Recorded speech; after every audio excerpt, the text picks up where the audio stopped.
Waheguru Ji Ka Khalsa, Waheguru Ji Ki Fateh. Welcome to this segment of Coach Gurbani's a-sabad-a-day. Our recitation today is Dhanasari Mahalla Pehla Ghar Tija, composition of the first Nanak in the Rag Dhanasari, and the recitation. Dhanasari Mahalla Pehla Ghar Tija, Ik Oankar Satgur Prasad. काल नाही जोग नाही नाही सत का dub थान सट जग परिष्ट होए डुबता इव जग थान सट जग परिष्ट होए डुबता इव जग. So the invocation to Ik Oankar is how the Sabad begins. Ik Oankar Satgur Prasad. Through the grace of the Guru do we realize the oneness, Ik Oankar, being and becoming. What the Guru is saying in the first verse, he's speaking about Kaal nahi, jog nahi, nahi sat ka dab. Negation. Kaal nahi, he is commenting on the moral and spiritual collapse of the age, of the time. Kaal, time. So what he's saying is that the times are bankrupt. They no longer teach. Kaal nahi. Yoga nahi. It does not teach us the proper yoga, nor the method to realize truth. So the times that he is speaking of no longer teach true yoga, yoga nahi, nahi satka dab, or the path to realize the truth. What has happened is, the word is thanast. It comes from than and isht. Than meaning place, isht meaning deity. What he's saying is that all places of deity worship, mandirs in other words, that have idols of deities, jag parisht, all of them are parisht, are corrupt. Dubta ev jag, the world is drowning because they have nowhere to go to get proper knowledge. So that's the moral and spiritual collapse of that time.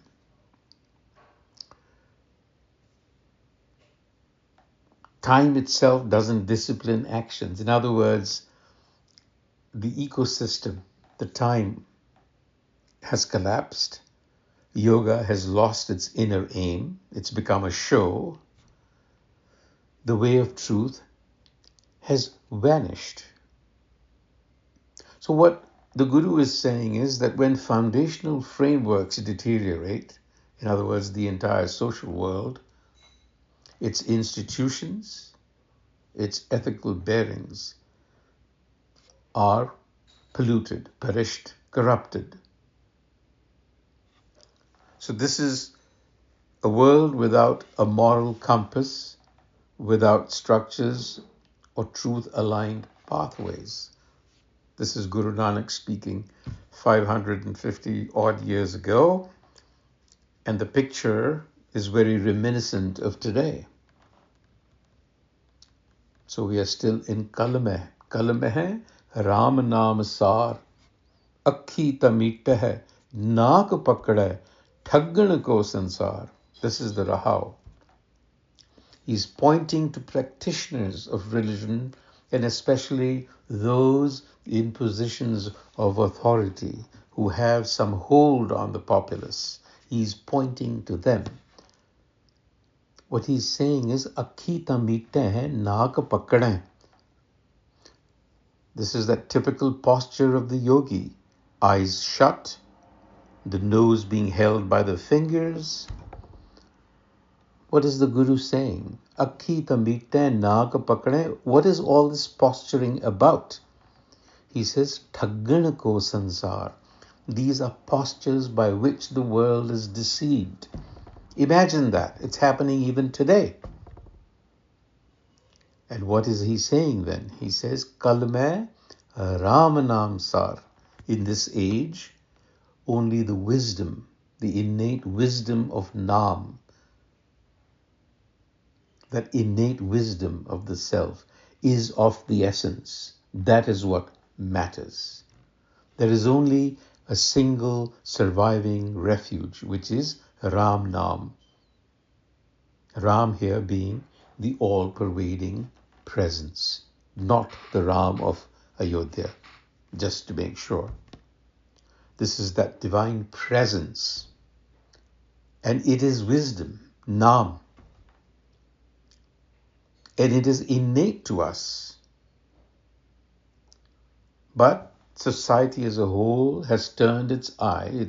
Akhi meet can also be read that we are blind, we are not looking. We have surrendered our discernment into ritualistic gestures. And we have allowed deceivers to dominate us. Guruji is urging us to turn away from this situation.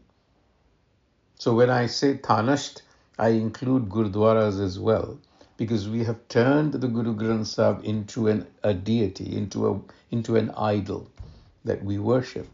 And Sikhs especially who are listening to this ought to pay attention.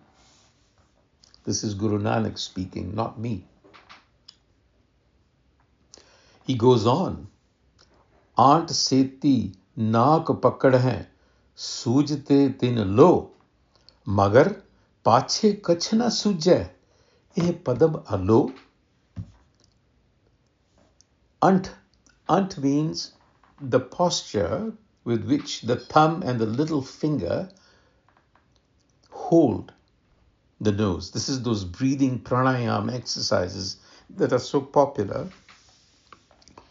What the Guru is saying is, with the nose held between the thumb and the little finger, Aant seti naak pakad, they claim knowledge of the three worlds. Soojte tin lo. Lo is literally domain, light.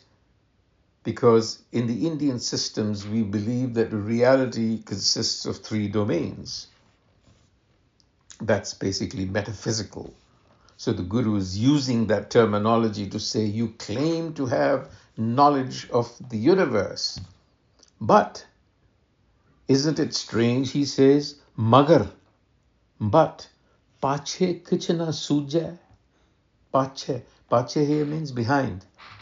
What lies immediately behind them, kuchna sujai, of that they have no idea. So there is a story about the Guru visiting one of these centers of pilgrimage where he encountered yogis in these postures, and evidently he picked up that little box or something that the yogi had and just placed it behind him. And when the yogi opened his eyes, he couldn't find his box and went berserk. So the Guru is saying, hey, listen, you just told me that you have insight into the three worlds, but you actually don't know what's right behind you. Magar pache kichna sujai. You could also read this line a little differently. You could say the yogi knows posturing, but he doesn't really know the essence behind, the meaning behind all of this. That could also be read that way, but I think both ways actually are significant. Eh padam alo. Padam is the lotus posture. Obviously, they sit in that lotus posture.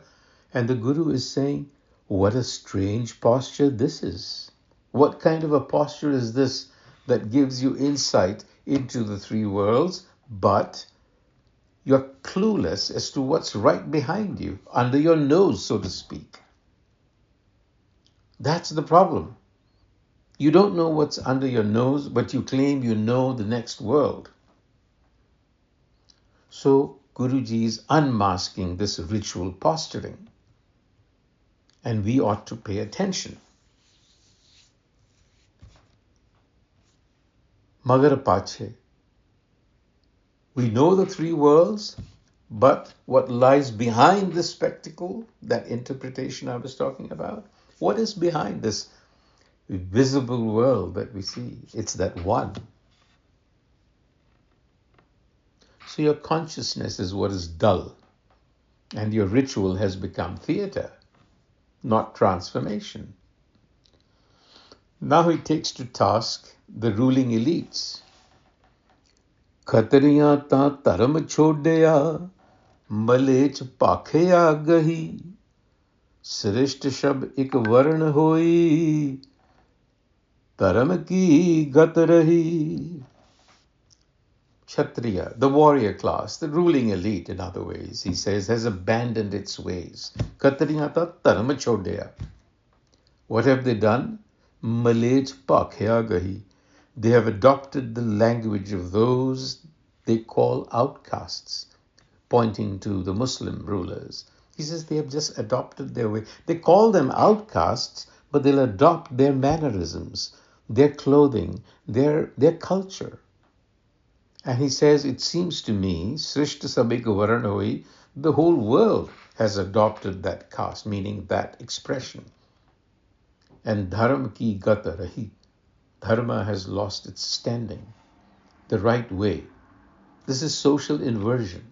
The warrior class, who were guardians of justice, have abandoned their responsibilities. Alien, corrupt patterns have come to dominate. And there are no distinctions of virtue. They have collapsed into a single degraded state. So Varan here is not about caste, but ethical decay. So the Guru is describing the social conditions of his time. And they remind me so much of what we are seeing.